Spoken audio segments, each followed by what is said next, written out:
Hello friends, स्नातक स्तरीय पद पर नियुक्ति के लिए बिहार कर्मचारी चयन आयोग के तरफ से नोटिफिकेशन जारी कर दिया गया है, जिसमें 2187 पद पर नियुक्तियां की जाने वाली है। टोटल 2187 पद पर नियुक्तियां होंगी। ऑनलाइन आवेदन करने की जो तिथि है वो 14 अप्रैल से शुरू हो जाएगा और इसका अंतिम तिथि जो है 17 मई तक दिया गया है। ठीक है, यह केवल ऑनलाइन आवेदन ही। पहला पद है सचिवालय सहायक का। पहला पद जो दिया गया है वो सचिवालय सहायक क्या है और इसकी न्यूनतम शैक्षणिक योग्यता जो होनी चाहिए वो स्नातक होना चाहिए। चाहे आप बीए किए हो, बीएससी किए हो या बीकॉम किए हो, उसके लिए 191 सीट है। उसी तरीक़ा से आर्थिक रूप से जो कमज़ोर वर्ग के छात्र हैं उसके लिए 136 है।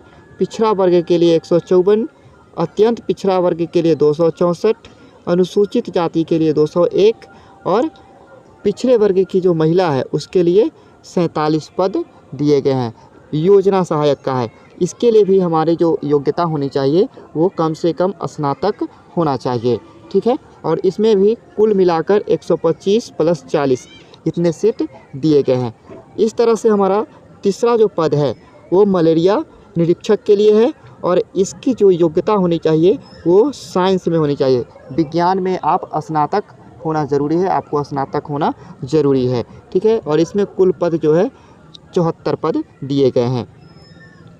चौथा आपका जो पद दिया गया है वो है डाटा एंट्री ऑपरेटर का, ग्रेड सी, और इसके लिए आपको स्नातक के साथ साथ किसी संस्था से मान्यता प्राप्त जो संस्था है उसे PGDCA अथवा BCA होना अनिवार्य है और इसमें केवल 2 सीट ही दिया गया है।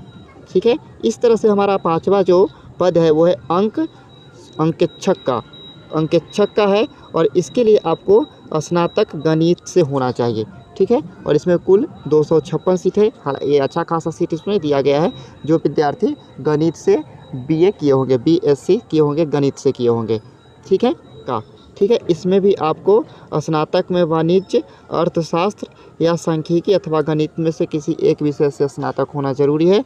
और इसमें जो पद दिए गए हैं वो 370 और 117 जो कि आरक्षित महिलाओं के लिए है।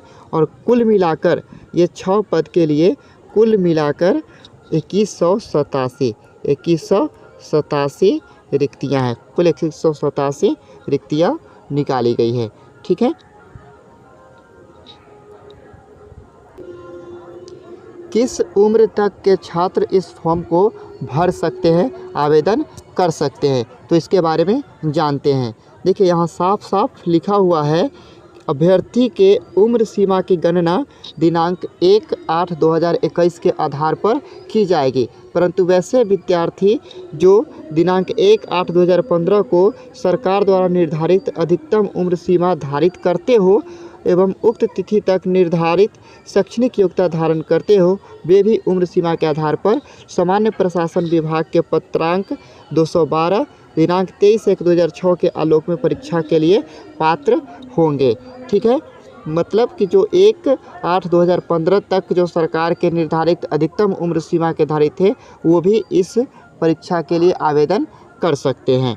ठीक है, आगे देखते हैं इसमें क्या लिखा है। दिनांक 7/1/2016 के अनुसार 7/1/2016 के अनुसार इसकी जो न्यूनतम सीमा होनी चाहिए, इसे फॉर्म भरने के लिए न्यूनतम जो उम्र सीमा होना चाहिए वो 21 वर्ष होना चाहिए। ठीक है, सबसे कम से कम 21 वर्ष का होना ज़रूरी है। और अधिकतम अधिक से अधिक कितने वर्ष तक के छात्र इसे भर सकते हैं, तो जो जनरल कैटेगरी के है उसके लिए 37 वर्ष, जो जनरल कैटेगरी के पुरुष है वो 37 वर्ष तक के छात्र इसे भर सकते हैं, आवेदन कर सकते हैं। महिला 40 वर्ष तक की महिला को आवेदन किया जा सकता है, महिला आवेदन इसे कर सकती है। पिछड़ा वर्ग एवं अत्यंत पिछड़ा वर्ग के जो पुरुष या महिला है वो भी 40 वर्ष तक के, जिनका एज हो चुका है 40 वर्ष या उससे कम का हो, वो इसे आवेदन कर सकते हैं। और अनुसूचित जाति और जनजाति की बात करें तो इसके लिए 42 वर्ष, अधिकतम उम्र सीमा 42 वर्ष दिया गया है। ध्यान दीजिएगा, ऑनलाइन आवेदन जब आप करते हैं तो ऑनलाइन आवेदन रजिस्ट्रेशन करने के पश्चात ही आप जैसे आपका रजिस्ट्रेशन होगा उसके बाद ही आपसे परीक्षा शुल्क जो है ले लिया जाएगा। पेमेंट गेटवे के तरफ द्वारा परीक्षा शुल्क आपको ले लिया जाएगा और यह जो है 14 अप्रैल से लेकर के 15 मई के बीच में आपको परीक्षा शुल्क जमा करना है। ठीक है, और इस परीक्षा में हमें क्या क्या प्रश्न आने वाले हैं, ये सारे प्रश्न जो होंगे वस्तुनिष्ठ होंगे। ठीक है, और क्या क्या प्रश्न आने वाले हैं, किससे प्रश्न पूछे जाएंगे, तो सामान्य अध्ययन से आपको पूछे जाएंगे, सामान्य विज्ञान एवं गणित से पूछे जाएंगे और मानसिक क्षमता जांच आपकी की जाएगी। तो एक तरह से जैसे आप रेलवे ग्रुप डी या अन्य जो परीक्षा देते हैं उस तरह से आपको इसमें भी क्वेश्चन दिया जाएगा। ठीक है, और इसका जो रिज़ल्ट प्रकाशित किया जाएगा उसमें 5 गुना रिज़ल्ट जो है देने की बात कही गई है। 5 गुना संख्या के बराबर में अभ्यर्थियों का मुख्य परीक्षा के लिए चयन किया जाएगा। ठीक है, बात करते हैं क्वालिफाइंग मार्क्स की। आप कितना मार्क्स लाते हैं तो आप इसमें क्वालिफाई हो सकते हैं। तो सामान्य वर्ग जो है जनरल, उसके लिए दिया गया 40% मार्क्स लाने पर ये क्वालिफाई कर जाएंगे। हालांकि इसमें 150 क्वेश्चन रहेगा, आपको टोटल क्वेश्चन 150 रहेगा। ठीक है, पिछड़ा वर्ग के लिए 36.50% 36.5% लाने पे क्वालिफाई हो जाएंगे। अत्यंत पिछड़ा वर्ग के लिए 34% है। अनुसूचित जाति और जनजाति के लिए 32%। महिला वर्ग, जो भी सभी महिला वर्ग हैं किसी भी कैटेगरी के हो, उनके लिए भी 32% और दिव्यांग के लिए भी 32%। इतना अगर आप लाते हैं अंक तो आप क्वालिफाई हो सकते हैं। ठीक है, पक्ष का टोटल ये एग्ज़ाम होने वाला है जिसमें से आपको 40% जो कि जनरल कैटेगरी के छात्र होंगे उन्हें 40% मार्क्स लाना है। 40% का मतलब हुआ 60 अंक।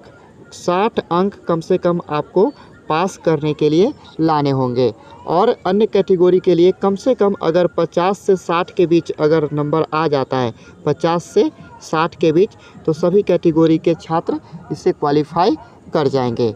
ठीक है, आवेदन करने की एक बार फिर से याद दिला दूं कि आवेदन करने की जो प्रारंभिक तिथि है वो 14 अप्रैल से स्टार्ट होने वाला है और अंतिम तिथि 17 मई तक है। और इसे हम bssc.bihar.gov.in पर लॉगिन करके अपना आवेदन कर सकते हैं। उम्मीद करते हैं कि हमारे द्वारा दी गई जानकारी आपको अच्छा लगा हो। तो इसी तरह का नोटिफिकेशन पाने के लिए आप हमारे चैनल को सब्सक्राइब कर लें